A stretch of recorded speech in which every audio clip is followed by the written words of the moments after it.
This is our panel. As you can see in the schedule, this is a panel on public trust. We will be looking at the causal connection between disinformation, denialism, and the erosion of trust in public and governing institutions. We'll examine disinformation's role in the widespread erosion of faith and enumerate the risks to public trust from the new and social media lenses. I think you can read the description in your program. Some of us are, it seems to me, I think most of us are coming to this conversation from a deep knowledge base. So we may go kind of some basic discussion, but happy to get into the more complex nuances in our Q&A. I'm going to introduce our panelists quickly. Our panelists bring to the discussion diverse and complementary viewpoints from higher education, private sector, and government. So I think it's going to be a perfect panel. All right, we're going to to my left is Amy Leff. Amy is an assistant professor of practice at the LBJ School with expertise in risk management, online platform policy, and complex societal problems like political misinformation. I invite you to look at her bio. Next to Amy is Justin Dyer. Justin is the executive director of the new Civitas Institute here at UT Austin, which is a collection of scholars working to advance free inquiry. He's also professor of government and the interim dean of the School of Civic Leadership, which is also a new entity here. We're looking forward to hearing about that. To Justin's left is Lee McIntyre. We've seen him a couple times here already this morning. Lee is he serves as the senior advisor for trust and science at the Aspen Institute and has held a number of lecture teaching roles at various universities. And Sherri Greenberg, all the way to the left, is a professor of practice and a fellow of the Max Sherman Chair in I probably got that wrong, State and Local Government at the LBJ School of Public Affairs, and she's a professor of practice at the Steve Hicks School of Social Work.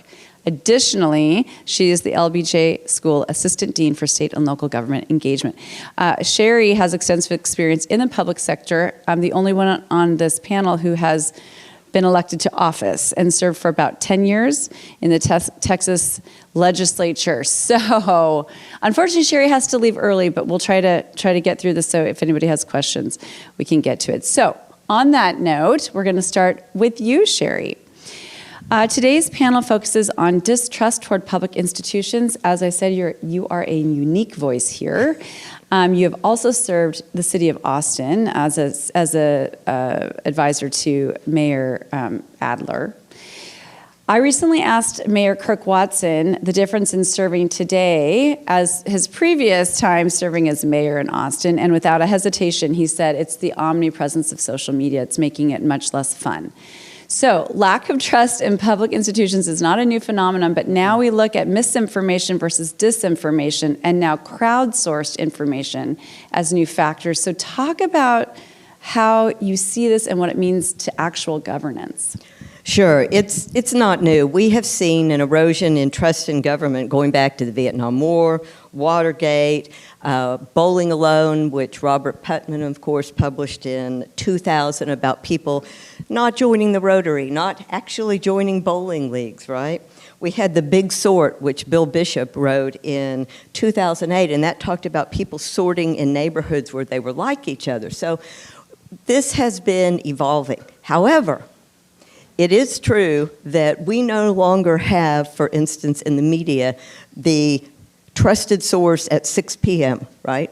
Where everybody sat down and they turned on a television set and there were 3 networks and you got the 6 p.m. news, right? And so one of the big issues today is, who is the media? When I was in the legislature, we knew the media, right? There were big rooms, and they were at computers or typewriters or whatever, and they had tags, and they were on the floor of the House and Senate. And the same when Kirk Watson, right? And in fact, a few years ago, there was a big debate in the legislature, the Texas legislature, as far as who would be allowed on the floor, who is the media. So I think we start with this situation where many people are in their own echo chambers where they may have sorted into neighborhoods with people like them, and where who's the trusted source? Who's the media, right? So you may be only listening to one source. I try to, I have feeds from dozens every day that are disparate. You may be living in a neighborhood with people just like yourself, and you may be in a situation where you're getting what you think is the news, or what to you is the news, and in fact, it's not media, it's not a trusted source. And this is where we get into social media, right? I spent about 6 years studying use of social media by members of Congress and congressional committees with some funding from the Congressional Research Service.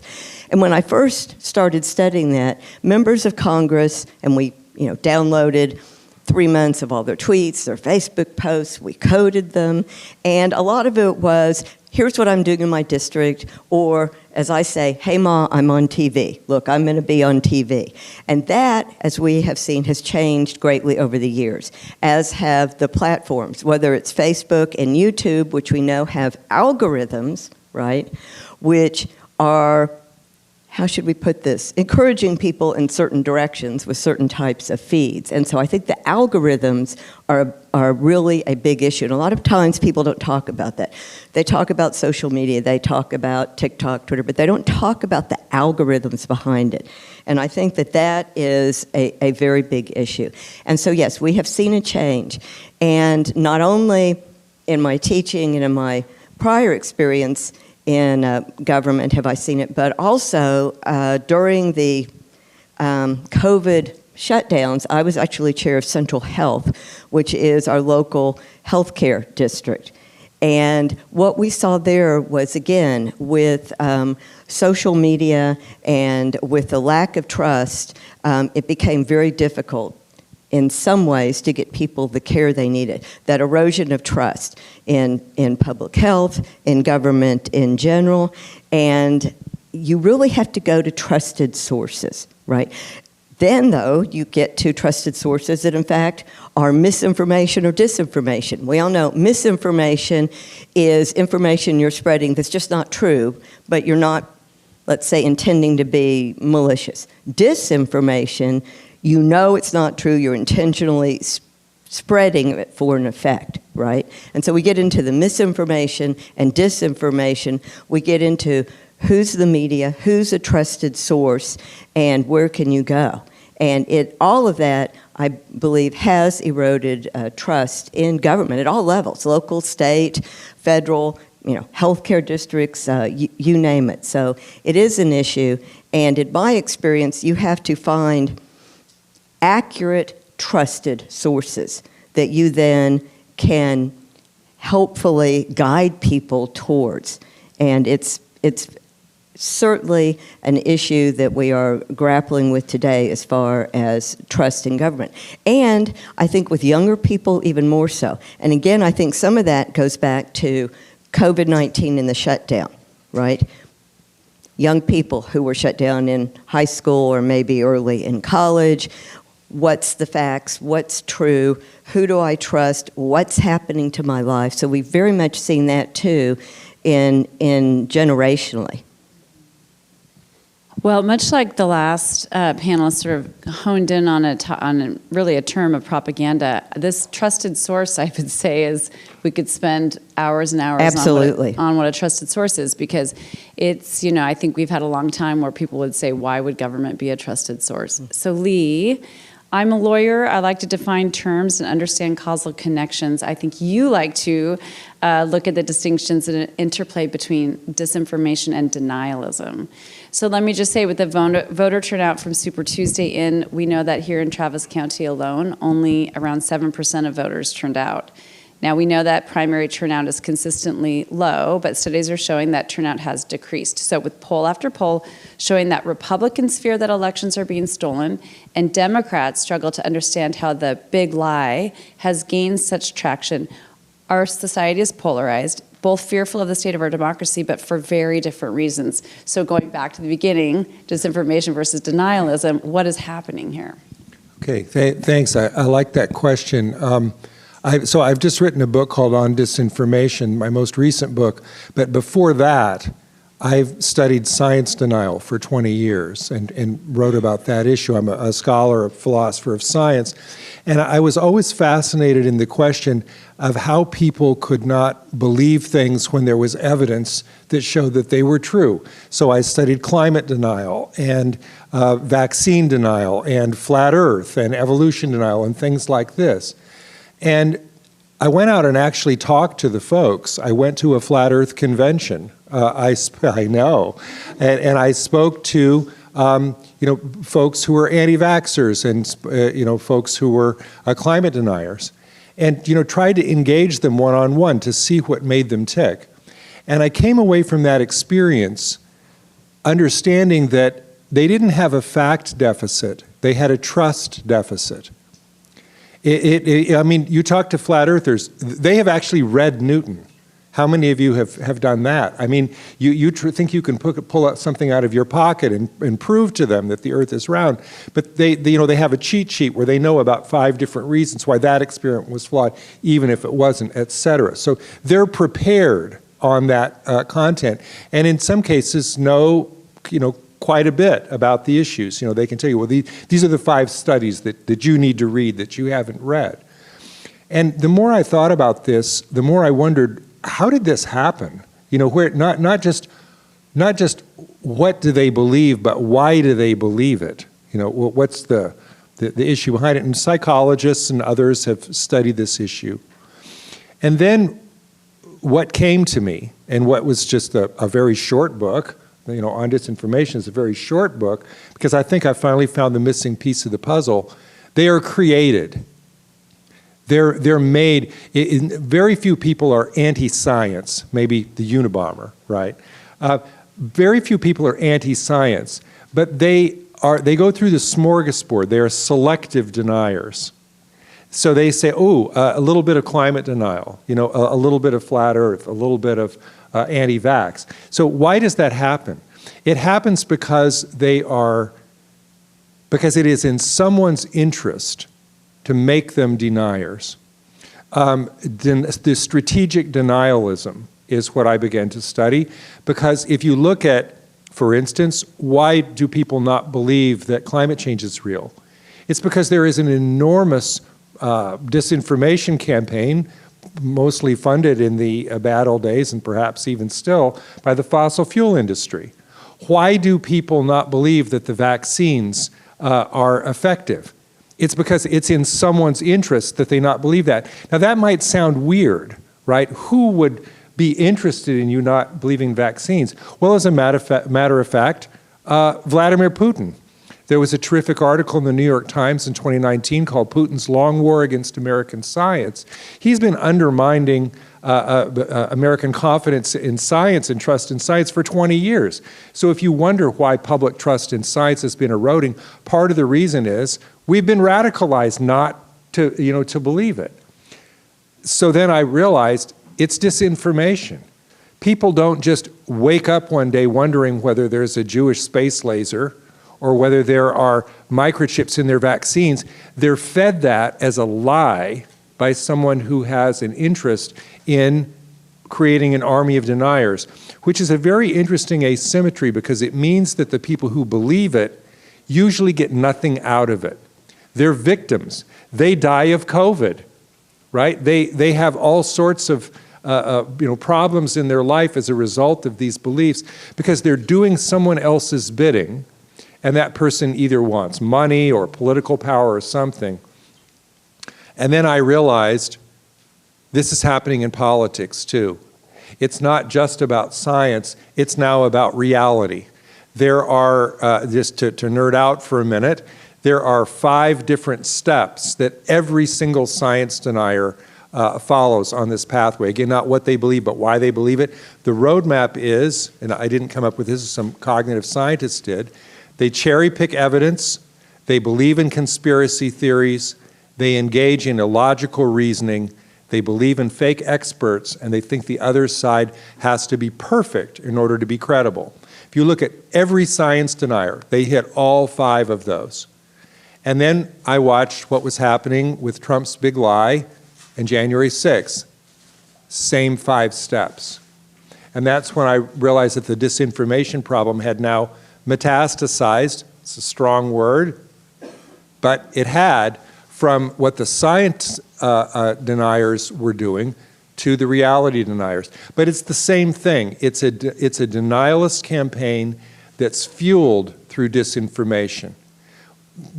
Just to cap it off, what that means, I think, is that the way to fight this is not merely to try to get the people who are the believers to change their mind, though that's part of it, right? We have to have some empathy. A lot of them are victims. We also have to keep them from becoming believers. How are you going to get the disinformers to stop spreading disinformation? You probably can't. No American law is going to stop Putin from doing what he does.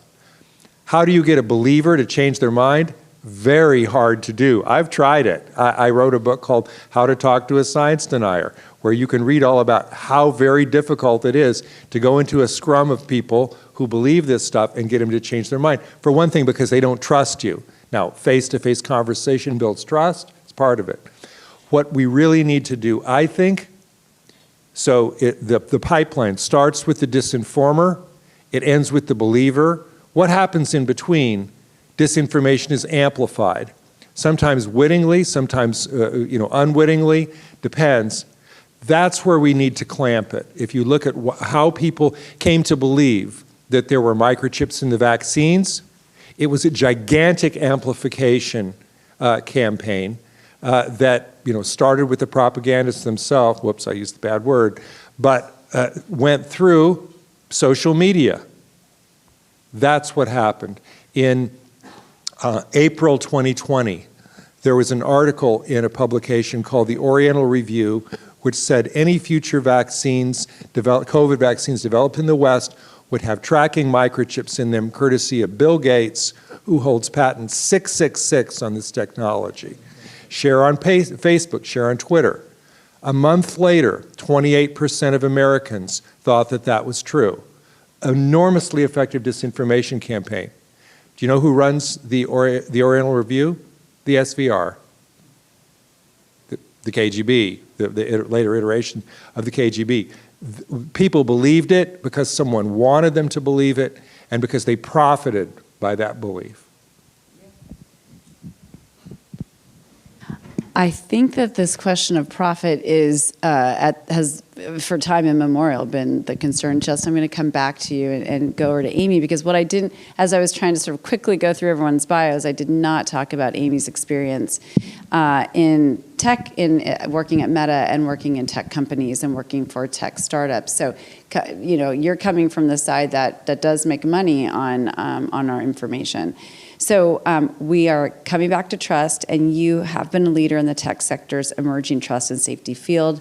As you yourself put it, the professionals working to safeguard the internet. So as we now go from we have to find trusted sources to we've got to figure out who's profiting and why, let's look at social media, which is really about democratizing the voices, right? I mean, isn't that the big, let's democratize information? And yet, this is what we're afraid of, right? So frame for us, I'm a little bit afraid to ask this because I don't maybe want to know. Frame for us how we really should be considering online platforms as a dichotomous force for information and disinformation, right? What truly is the threat as we move forward? Remember, we're not here to just discuss the status quo. We're about moving forward. What do we go with? This is a very important election year. So what do we do? What do we understand? Yeah, thank you, Robin. No pressure for me to be the one to represent the entire tech industry on the panel. And I will say it wasn't too long ago that I switched out my tech hoodie for my teaching sweater. So that really is the lens that I am bringing to this discussion today with these other experts. And so the lens that I'm providing is that of a trust and safety professional. And there are over 100,000 of us in the tech sector. These are the folks who are at tech companies, large and small, I've been at both myself, who are doing the best to reduce and mitigate these harms that manifest on social media and other platforms where we connect online. And I came into Facebook at the time. It's now called Meta, but apologies if I use the old term. When I worked at Facebook, I came in after the 2016 presidential election, and me and the teams that I led worked on what we called societal harms, and specifically on our advertising products. So the time that I worked at Facebook from 2016 to 2021, Facebook invested $13 billion in safety, in online safety. Now, I won't compare that to their revenue or profits. I don't actually have those numbers on hand. But my message for today is that there are brilliant, passionate, committed people who want to solve the problems that everyone in this room cares about, working inside these tech companies. And the tech companies are investing in trying to solve these problems, and it's not enough. And so, I want to share a little bit about why I think it isn't enough, more from a technical standpoint, having been on the inside and worked on these systems and policies and operations and machine learning models trying to identify and classify and remove harmful content on the platform. And so I've got 3 big reasons why what the tech sector is doing and the investments they've made, either in people, systems, technology, and otherwise, those are simply not enough. So reason number 1, massive scale. These platforms are operating at a scale that we have never seen before and that we have a hard time conceptualizing. Okay, TikTok, Instagram, Facebook, and YouTube each have between 1 and 3 billion users each. To zoom in on Instagram, which was a part of the product that I worked on as well during my time at Meta, there are over 1 billion new photos posted on Instagram every single day around the world. The amount of new content that is being produced, shared, and reshared online is absolutely extraordinary. And even the best checks and balances and systems for identifying what is bad, harmful content and separating it out from the good content or benign content, even those can't get it right every time. So the scale is extraordinary. Now, complex problems or lower complexity problems that have a pretty easily agreed upon source of truth, to go back to Sherri's term, which I think is really important here, a lot of these tech companies have figured these out pretty well. In the advertising world, pornography is a really clear one. You don't see a lot of pornography content or advertisements on Facebook, Instagram, et cetera, because those companies have figured out how to identify and remove that content. And most people in this room could agree on where we draw the line on what is pornography or not, right? We might have some discussion in the gray space, but we can put bad content over here, good content over here, on these easier problems. But when it comes to problems that don't have a source of truth, like disinformation and misinformation, the complexity magnifies the massive scale. So number 2 is the challenge of identifying and creating a source of truth, especially when it comes to misinformation. My team led the efforts to combat misinformation leading up to the 2020 presidential election. By most accounts, Facebook as a company did better in preventing misinformation or the spread of misinformation before that election than they did before 2016. But I'm not here to say that we have solved the problem or even that Facebook and other companies are doing a good job today. They have built out a massive program that uses third-party fact checkers to review content and identify whether it is true, false, or somewhere in between. These are experts from around the world speaking 30 plus different languages, representing different cultures and regions of the world. But that's a really hard thing to scale. To defer to experts and having them review individual pieces of content is really challenging. So they went a step further. They created a policy that if you had violated their misinformation policy several times, you became a repeat offender, and we might pause your Facebook page or ban it temporarily, right? But even these solutions are simply not enough. And I want to share my third big problem and why this is so challenging from a technical standpoint. And I think this is a a problem that the tech industry can and should very easily fix, is a huge division internally inside of these companies between the teams over here that are designing, building, and launching the products and features, and who are responsible for the algorithms, the growth, the engagement of those products. There is a huge wall, a huge organizational silo between those folks and the trust and safety experts like myself and the teams that I've worked on and led, who are working to combat misinformation and other types of online harm. And what I believe needs to happen is trust and safety experts need to be moved into the design and build and these core product teams who can be that voice of reason. And we need to have transparent, visible metrics at these companies around the harms that exist, how they're preventing them, and how much they're preventing them. So I'm excited to be a part of this discussion and this discussion with you all today as we move towards more discussion of solutions. Thank you. That's very interesting. I think, Justin, one of the things that I'm struck by, we're talking a lot about the platforms that are being used, these profiters, these those with interests. I want to talk about the actual in all of us, the individuals, right? I mean, when we're sitting at a top research university, one of the top in the entire world, we're at a public policy school named for a former president. You can choose either part of this to answer right now. We're going to come back to the either of these, but one of the trusted sources we've always had in our society is higher education, and yet that pillar of our society is now under attack as well. And I guess I'd like to allow you to spend some time to talk about, does this have to do with the way that our universities are failing to respond to the changes in society around them?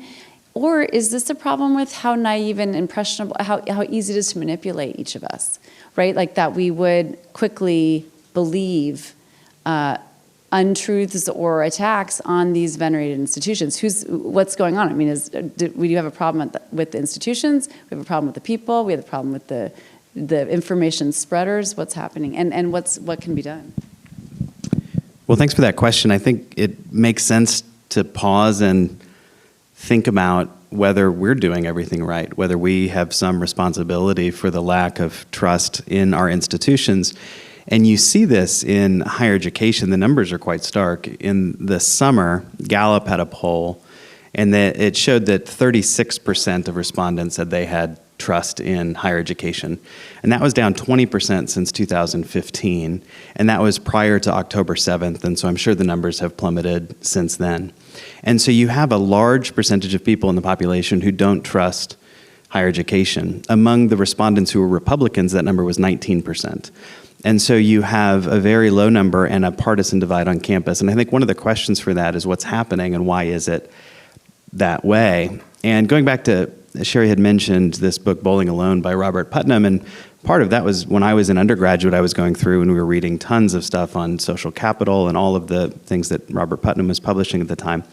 And one of the things that you saw was this ideological sorting among populations, partly based on regional sorting, where people live. There was more transplants, and you didn't have as much bridging across communities.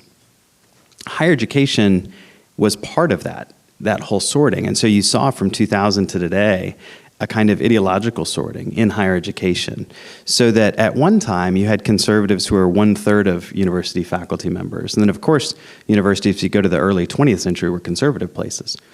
But you fast forward to today, and particularly in the liberal arts and humanities and social sciences, you see numbers like 4% of history professors, 3% of sociologists, 2% of literature professors are conservatives. And so in the political context that we have, there's been a fairly extreme ideological sorting among faculty themselves. So you have to ask, does that matter? What's the cause of that? Does it really affect what we're doing in the classroom? But for those of us who care about the university and the institution, we have to at least realize that that's a challenge, because the perception, whether or not you think it's real or not, the perception is that the university has become a partisan institution.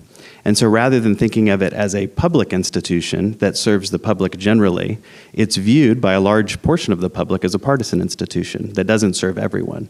And so it's something we need to wrestle with and think through. And I think coming to the theme of the panel about information and expertise, one of the questions we have is what the purpose of a university is. Why is it here? What is it supposed to do? What's its function? And depending on how we answer that question, we'll come up with different norms about how the university ought to operate. And one answer to that question is that the university is a truth-seeking institution, that the goal of the university is to discover, disseminate, understand reality, and to make discoveries about it. We see that on the clock tower as you walk by on campus, that you shall know the truth and the truth shall set you free. This is built into what the university is about. What flows from that? If that's true, then we have to be open to evidence, that we have to, almost like a courtroom, you have to cross-examine each other, you have to have rules of evidence, you have to understand what counts and what doesn't as good arguments. This is why we have peer review, this is why we put our arguments out there and let others criticize them, why we make public our findings, why we allow people to try to replicate what we're doing. So that is the norm that gets built into the university if we think that it's a truth-seeking institution. So now what's happened is that we at least see some high-profile examples of universities going against those norms in all sorts of ways. I mean, there's a replication crisis where people try to replicate research that's been through the peer review process and they can't do it, and that's fairly common.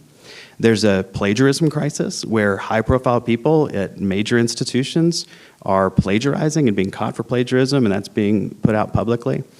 On social media, there was some talk of, well, you know, we'll have to go through everyone's research and there'll be so much plagiarism as a kind of threat. And then you think, is that true? Are we all doing fraudulent research? But there's that perception outside. And so knowing that, what do we do about it? I think part of it is an internal reflection on our part about how do we do our work well? How do we maintain the highest standards of research and peer review and replication? What do we do about plagiarism? How do we navigate all of that in order to rebuild the trust of the institution as something that truly is about understanding and discovering the nature of reality and not about any kind of political program? And so I think acknowledge where we've gone wrong, address it in serious ways, and then work hard to regain public trust. I just think in all of this, it lies the fundamental question about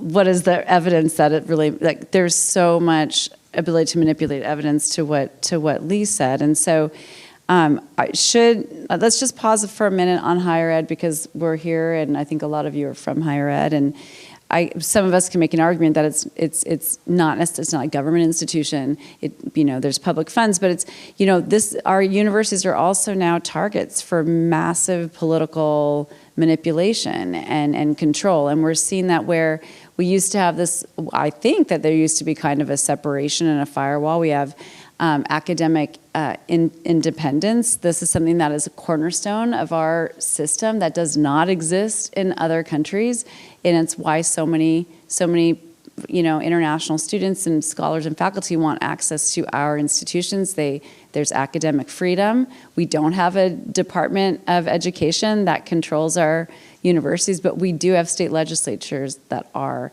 And I guess the question comes down to, okay, so if we look at a university as a microcosm of like the larger public, how do you fight this fight where, in fact, we've elected people to our state legislatures to represent us, and they might be the ones that are acting on our behalf to have better control over our educational systems? I wonder if anybody wants to answer that question or jump in for anybody here. What exactly is the question? Well, I think this panel is about public trust and trust in our public institutions, and we're talking about these sources of information that are eroding the trust. Mm-hmm. But then I'm looking at just at universities, as that's listed as one of the things to explore, and our trusted institutions of government are also impacting our trusted institution of higher education. And is that right? Is that something that should happen? The answer that I'm going to give to that is probably not one you're expecting, but I believe that a lot of it is based in the fact that the districts and the way they're drawn up for people to run from, whether it is city council, your state legislatures, members of Congress, right?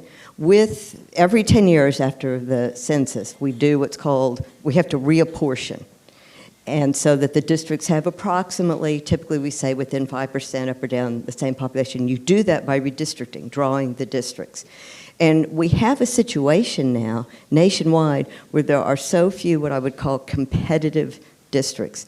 And I believe in competitive districts. I ran in one, I represented one, and I think that when you have competitive districts that you hopefully elect people who are open to hearing differing viewpoints, right? And that once they are elected, right, they are looking at different viewpoints at the greater good. When you don't have competitive districts, and you brought up a state legislature, and many of our state legislatures, but most of them around the country, you have very few competitive districts. And so what that means is, again, the echo chamber. You have people who are elected who very much seem to go one way or the other. They're not open to discussion. And I do think that this affects public policy, and I think that it affects public policy related to our universities. Yeah, I think that, so I was a professor for many years at different universities, and it seemed to me that at least part of what's going on is what Tom Nichols describes in his book, The Death of Expertise, which is a backlash against elites. And colleges have gotten much harder to get into, and they've gotten more expensive, and those are related because, you know, people I think now often feel that, well, there are certain schools that are only for rich kids, and yes, they do have financial aid, but you know, that's not for me. And unfortunately, in some cases, that's even elite public institutions, where I think that a segment of the population no longer feel, well, that's for me, or I could get in there, or that's who I am. And so that, I think that's part of what erodes trust, just that feeling of alienation, because even though it's a public institution, it's not somewhere that I belong.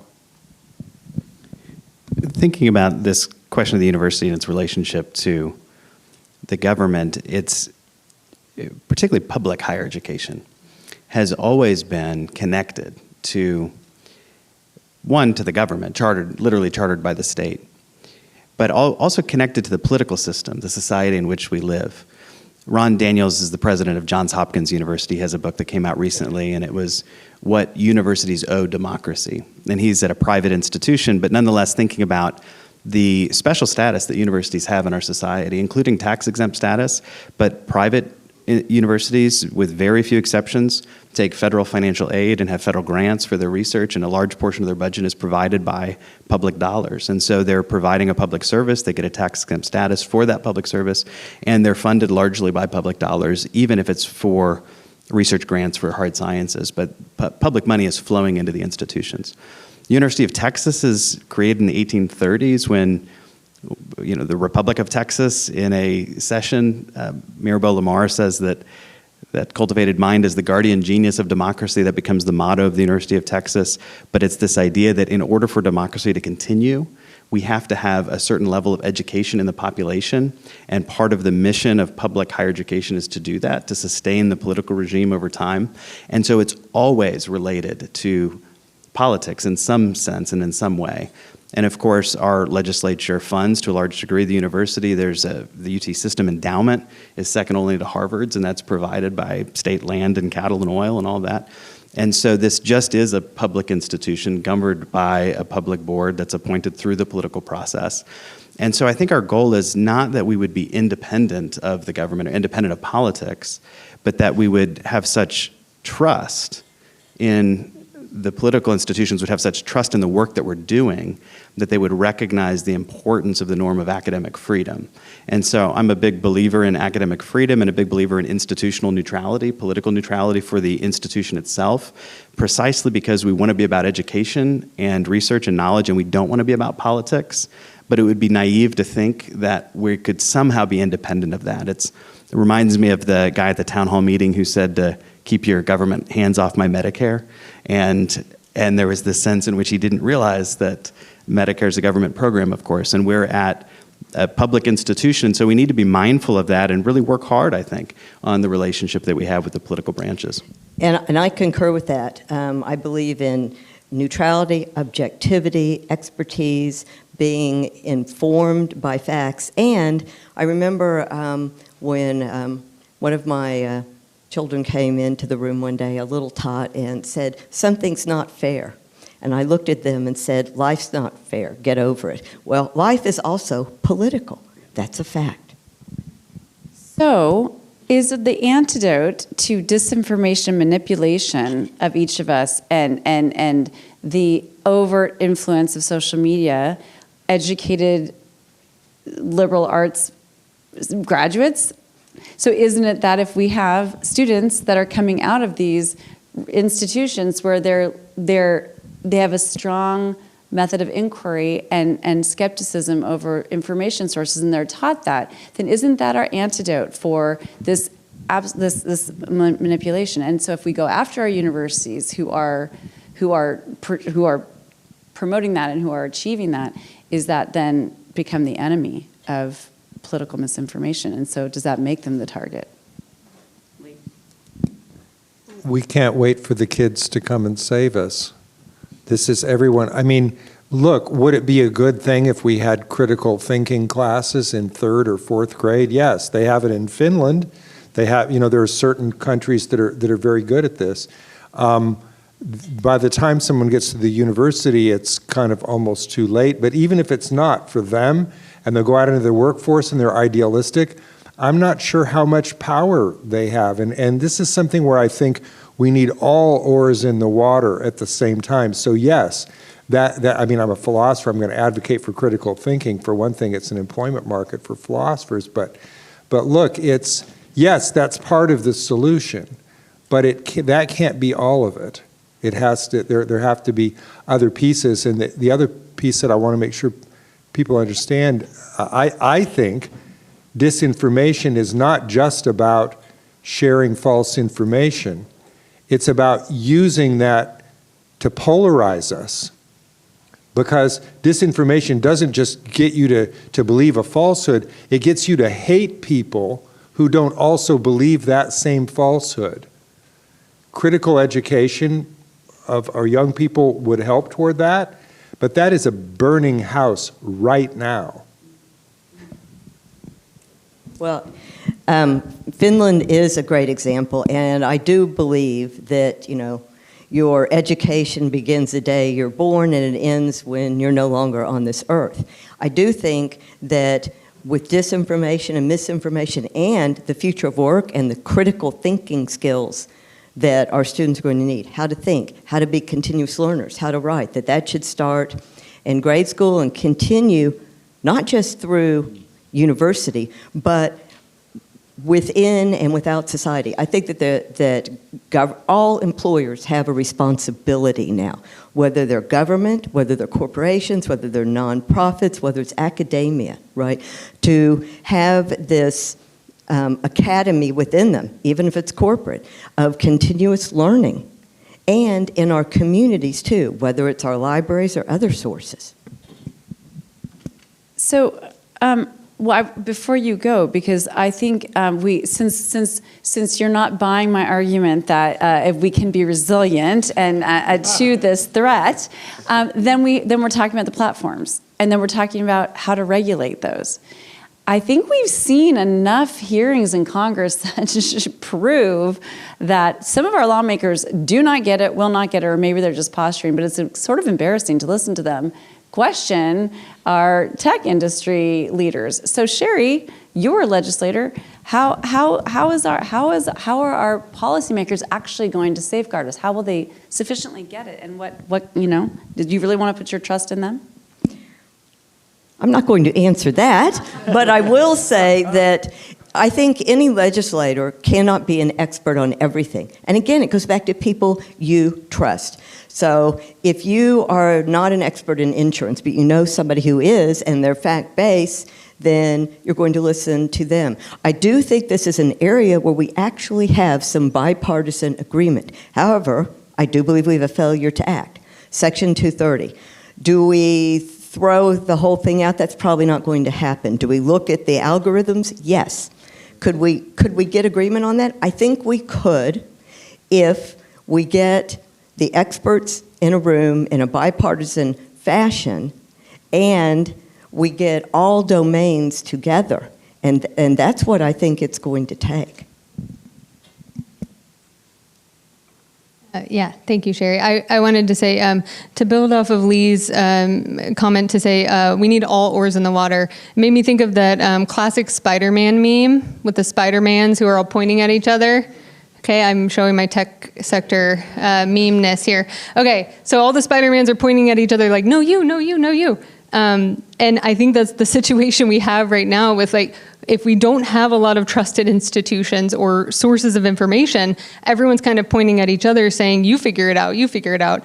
And I think in this case, we need government, we need policymakers, we need scholars and researchers and experts in the field, we need practitioners and trust and safety experts at these tech companies to all get into the boat together and start rowing together in the same direction to solve these problems that impact every aspect of society. I have an example I want to share, but I know we're coming up on the Q&A. Okay, so that's my pitch. I know there's folks representing all of these different groups in this room, and as a trust and safety expert, we don't always, working at a company, we're very heads down building our systems and policies and tweaking the accuracy of our models to identify these harms at this massive scale, as I mentioned earlier. We don't always have time to look up and see what research is out there and see how far you have taken your research that can help further the efforts that we're doing. And so my main takeaway for today is that we need to build more bridges across these different sectors to combat these different harms. But I'll share a quick example where I think lawmakers could have some easy wins, perhaps, in regulating and providing more structure for what is expected and required of tech sector companies. So when I was at Facebook, we had what we called the Civil Rights Audit. And it is the final report from the civil rights auditor, Laura Murphy, and her team is available online. So everything, I'm not violating an NDA here, I'm just sharing publicly available information.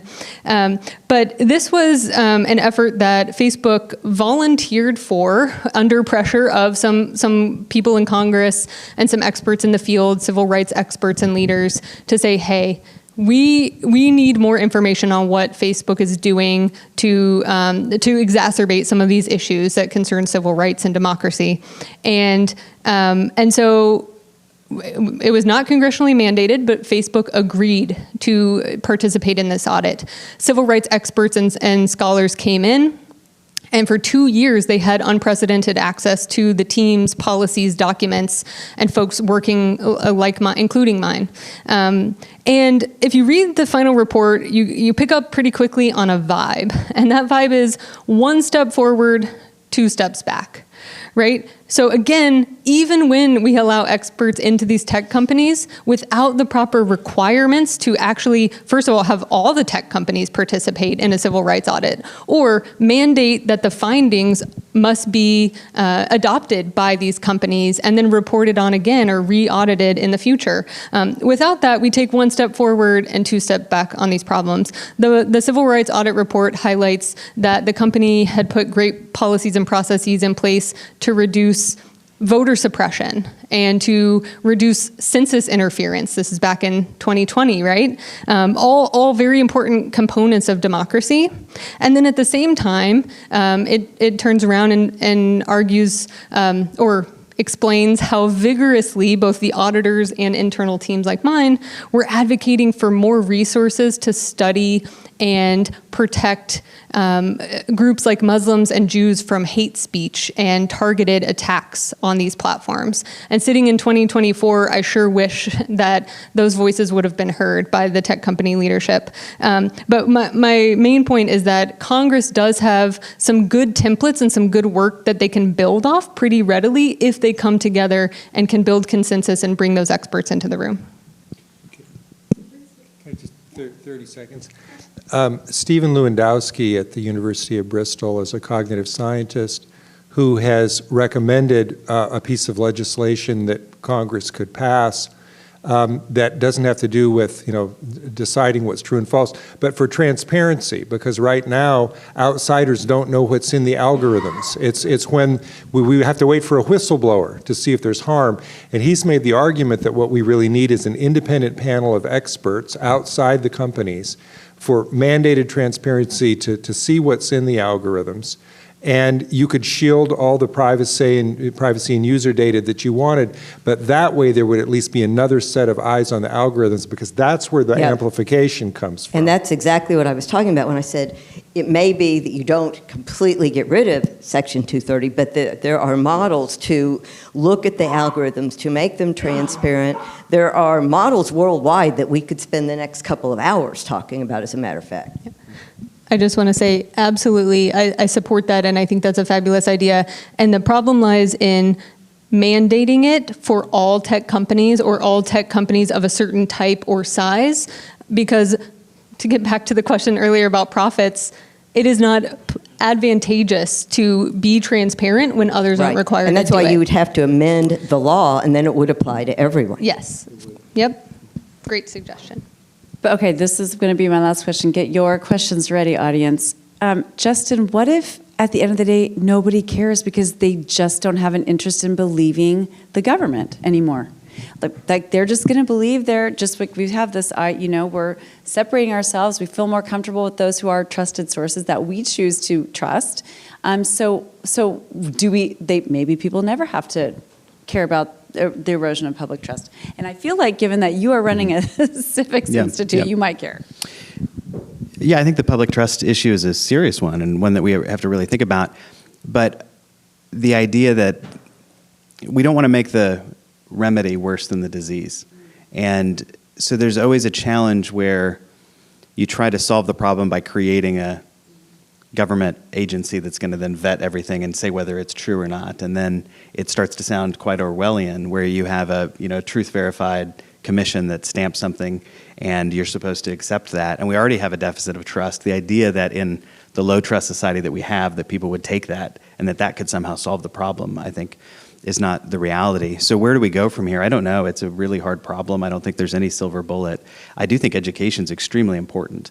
And so you had talked about education as the solution, and I think we all said, well, maybe that's not the solution. So we went to moderating content.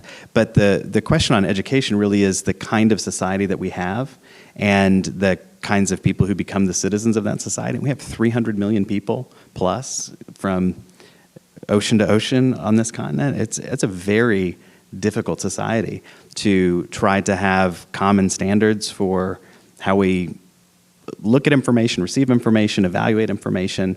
And I think the new media technology landscape has siloed us even further. And so it's a real problem. I don't know that there's an easy solution to it, but certainly having people who are able to think through questions, weigh evidence, have basic skills in grammar, logic, and rhetoric, the first three parts of the 7 liberal arts, that having a really solid educational foundation for, this is a K-12 thing, not a higher education thing, but having a very serious K-12 education that prepares people for that kind of thoughtful citizenship is something we need to put a lot of time and thought into.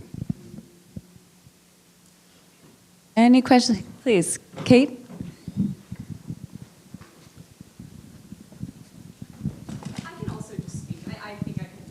It's for the recording. Oh, it's for the recording. Okay. Yeah.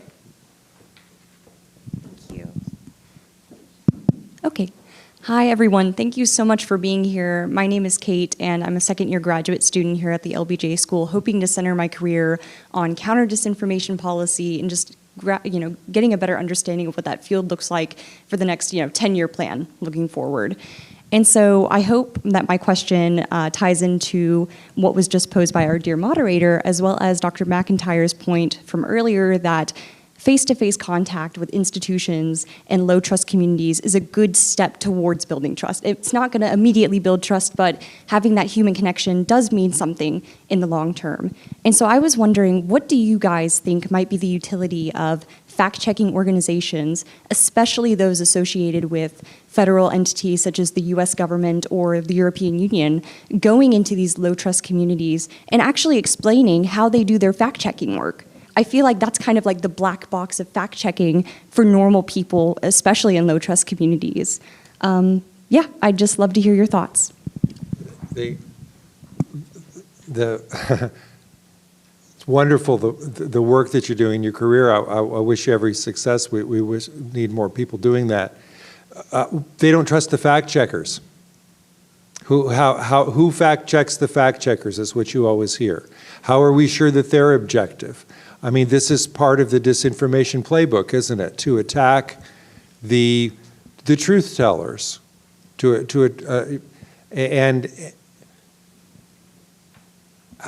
the problem is how to build prior trust for the people who are doing the fact checking. If there were a way to do that, I think that would be more effective. But as it exists now, the organizations that I've seen that are doing the fact checking, next thing you know, you find them disrespected as partisan organizations who are only interested in, profit, ideology, et cetera, et cetera. I think it's important. I think we've got to work more on the problem and try to find a way to get there. But the threshold issue is poisoned well of trust. It's a little bit like in our previous panel where I think it was Peter that said, or maybe it was Yulia, I can't remember, well, people don't want to know facts.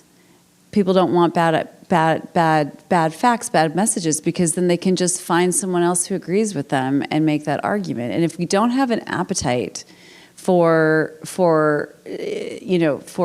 digesting something that we don't like, it doesn't serve to our favor, then maybe that we can't get past this. One of the things that I remember observing during COVID was, I'm curious how we could expect our society to be collectivist minded when all we've ever taught them is to be individually minded. I mean, to COVID, we would have had to, erode our own individual liberties in order for the greater good, but that is not the society. That's not what we've taught our kids, is it, Justin? We have an independent streak, for sure, in the United States, and I think we have a heavy emphasis on individuals and individual rights. That probably explains a lot of what happened in the United States as opposed to other countries during COVID. And it was different communities to communities. A lot of this was very decentralized, and so you had decisions being made by public affairs experts at the very local level, and so you'd have a county public health official who was making policies that had huge impacts on people's lives. I mean, they would make a decision based on information that they were receiving from the federal government that would decide whether or not somebody got to stay in business or not, whether their restaurant stays open, whether their bar closes down, whether or not their employees get fired. And so that was an enormous amount of power that we gave to local public health officials. In some cases, they told people they couldn't worship on Sundays. Their churches had to close down. I mean, these are pretty core liberties that people were giving up in that time. And then what happened later was you had all sorts of things come out that made us doubt. I use the collective us as a society, made us doubt the official line that had been coming out from the public affairs experts. And so it was one more instance of erosion of public trust. And one of the worries that I have is that in the next crisis, and if there's a public health crisis that's much, much worse than the one that we just faced, we'll have eroded whatever trust we would need to navigate that kind of circumstance in the way that we handled the first one. So I think it's a similar play in various institutions, and this one looked at public health, but we have the same thing going on with higher ed and other things in society. So we have this solution, deferring to critical thinking, which I love, liberal arts background, love it. The problem that I've encountered, I'm sure other people do as well, is that whenever you start trying to fact check sources, eventually you hit a point, even if you're trying to understand the subject matter better, where you have to rely on trusting some source. And so I think, that critical thinking can only take us so far. We ultimately, at the end of the day, do have to trust someone. And I think the issue, perhaps, with some of these groups, political groups that are not as represented in some of the legitimate verified sources, is that they don't want to trust people who don't share their values. And, it begs the question of who gets to decide what information is disinformation, who gets to decide what a trusted source is, and who even gets to decide what science is, especially as it pertains to softer sciences like social sciences. And so the framing sort of assumes that these sources that are deemed legitimate are disinterested parties. But I think these political groups do feel as though the legitimate sources just don't represent their values at all. And so my question is, are there any efforts being made to cultivate experts with diverse value systems in some of these organizations that are deemed legitimate sources? Yeah, I don't know if that's, someone else might be able to address whether that's actively taking shape or not, but I do think there are instances in which you see people who are experts, who have different value systems and fundamentally disagree with each other on ideological grounds, but have a shared set of facts. And it can be really interesting. I think that's one of the best ways to model that kind of conversation and disagreement, where they genuinely do have an agreed upon set of facts and an empirical reality that they both see, and then they have disagreements. And that can be really illustrative rather than just living in totally different worlds. And I think a lot of times we're not talking with each other enough. And that's one way to help bridge that gap. But it is a real challenge. And you had mentioned the social sciences. I think one of the challenges that this is a story, intellectual history in the 20th century, at least partly, but there's a movement in philosophy that's been influential in some of the disciplines within humanities and social sciences that denies reality or denies that we can have objective knowledge of reality. And that could start in the moral world, in the world of value. Even the language of values is itself an insistence that values are subjective, that I hold values, they're valuable to me, but it's not a statement of objective reality. And so even the way that we talk about these things, we at first dispensed with the idea that there could be a truth to be discovered and to be discussed and shared that we could be right or wrong about, but it's an objective reality. That's first in the world of values, but increasingly in just the world of empirics, of actually having objective knowledge about the world. And one of the conclusions from that some people have drawn is that, well, if we don't have objective knowledge about the world or about history or about current events or about the news or what happened, then it's all really about power. And so our ideas, our narratives, the stories we tell, whatever it is, even the classes we teach and the disciplines we develop, that it's all really about power. And if it's all really about power, then why not manipulate by telling stories or putting together information or making things up? And there are just enough anecdotal examples of this kind of thing in society that if you are one who thinks there might be something to it, you can point to something that's going to confirm that that's actually how the world works. And I think that's the real challenging environment that we're operating in. In an earlier book of mine called Post-Truth, I have a whole chapter on what I call right-wing postmodernists. Postmodernism came out of the literary criticism, the academy on the left. It fueled the science wars, which is what I think you were talking about, the claim that, well, there's no objective reality, there's no claim about truth, even in physics, even in chemistry. It's all just a power play. And, we fought that. Philosophers of science certainly fought it. They tend to be pro-science. But then that weapon was left on the battlefield.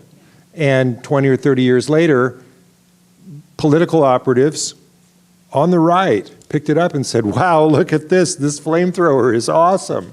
Let's use it to show that there is no truth, there's only narrative, there is no reality.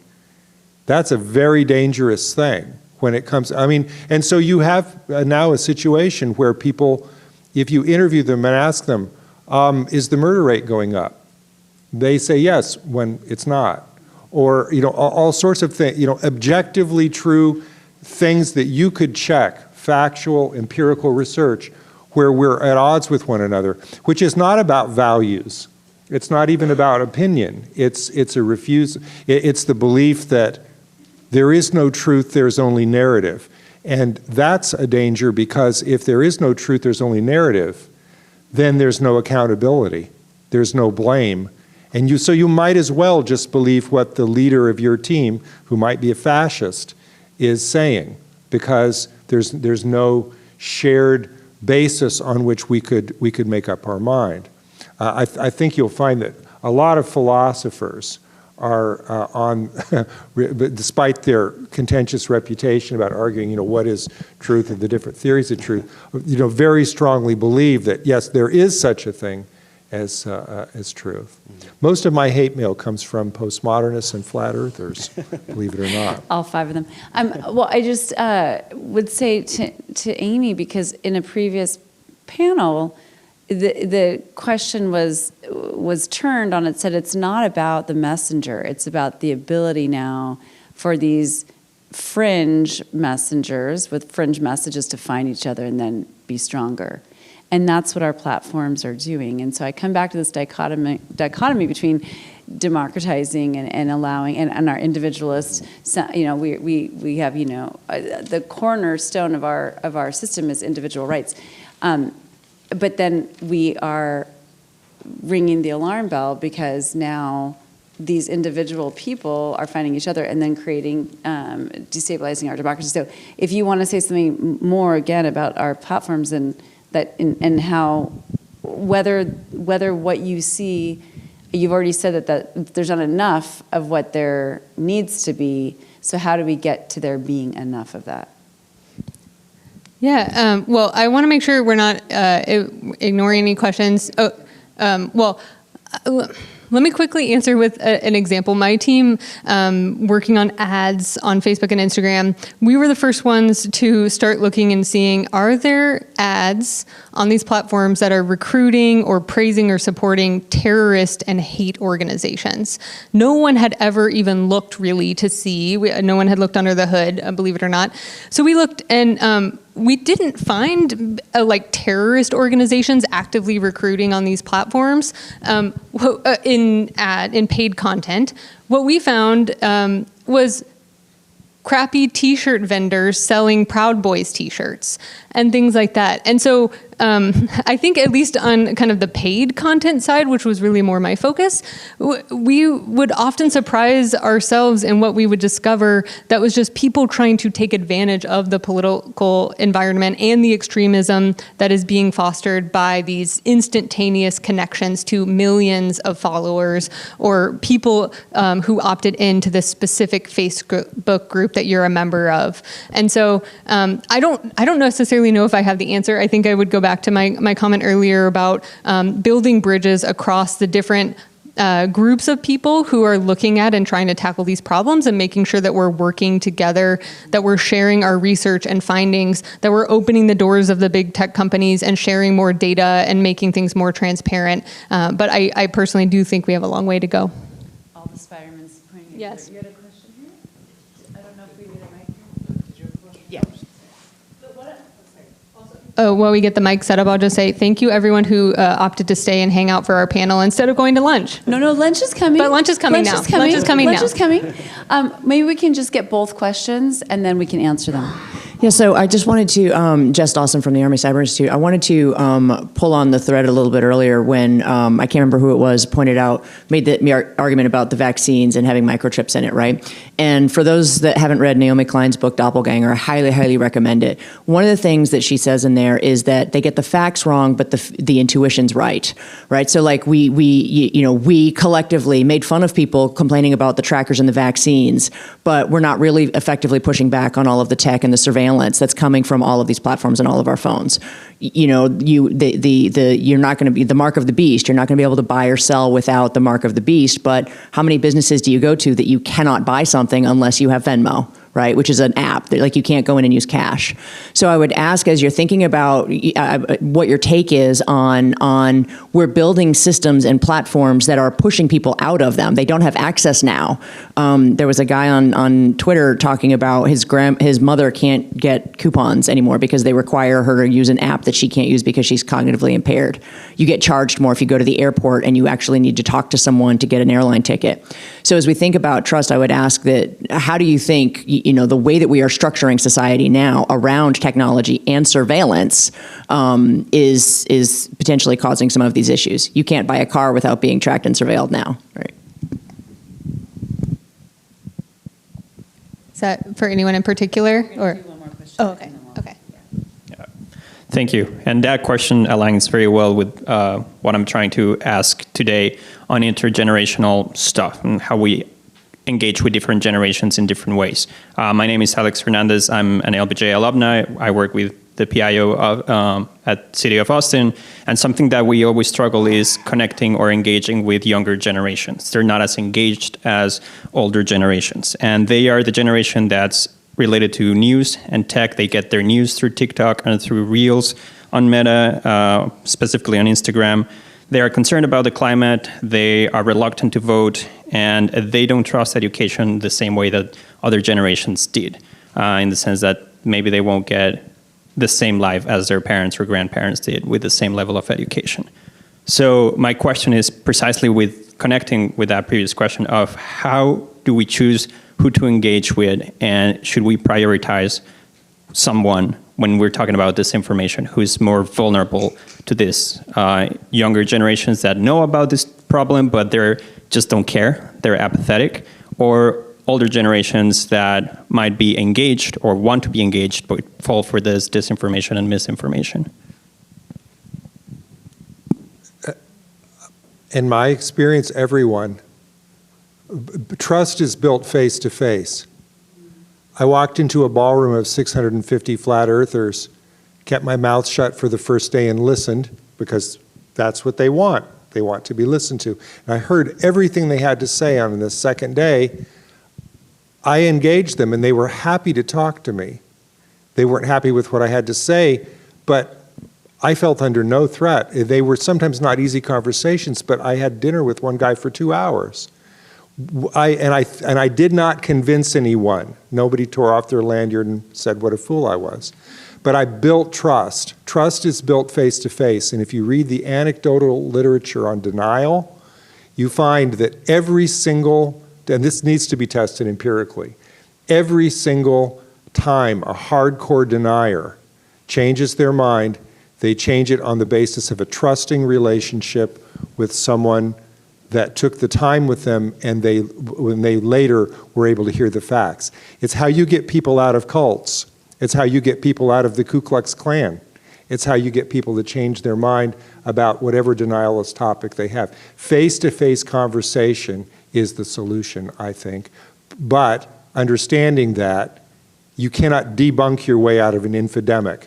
Then you're just playing whack-a-mole. Then you're just going one by one, after people are already infected with the bad information. We also, both and, have to stop the amplification. It's like any epidemic. You heal the sick, but you keep other people from getting sick. Both. I will risk making a fool of myself and try to answer your really eloquent question about platforms and kind of accessibility. I think I can't say that I have worked on those issues personally, but what you're getting to is, I think, a problem that is getting exacerbated. And I think it's, a stream of problems we need to start thinking more in advance about. AI is the other big one that we didn't really touch on this panel, but that's a whole separate panel. I'm sure there will be other discussions that do. I think our digital information spaces are becoming more bifurcated and inaccessible to certain individuals. And in my experience, there are teams and efforts underway within these platforms to think through that. I'm not sure, similar to my experience working in safety and trying to mitigate online harms, I'm not sure that is a top priority of these revenue for-profit companies. And so again, I think we need, as a society, to come together and think about what these problems could look like, or what solutions could look like, especially as increasingly our interactions and even business transactions that are in face are happening digitally. So would love to follow up and talk more about that one-on-one. I know we're out of time, but thank you for the question. We are out of time, unfortunately, but happy for you because we can continue the conversations over lunch. So thank you, everybody. Thank you to our panelists so much. Thank you for your attention. That wraps it.